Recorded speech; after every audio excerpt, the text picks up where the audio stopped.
Hey guys, it's Kyler, and today I'm going to be showing you guys how to get a lightsaber on Spotify that looks just like this, or even this.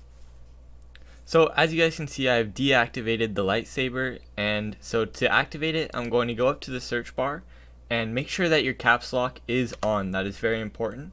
And then type in THX1138, and you'll see that as soon as I typed that in, there's now a lightsaber for this play bar down here. So you can change the color of the lightsaber as well by just clicking on it. And there are 3 different ones. You guys can choose whichever one you like most.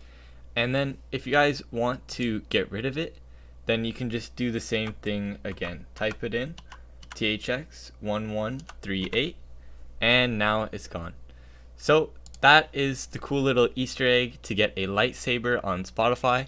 And I hope you guys enjoyed this tutorial, and if you did, please leave a like or subscribe, and I will see you guys in the next one.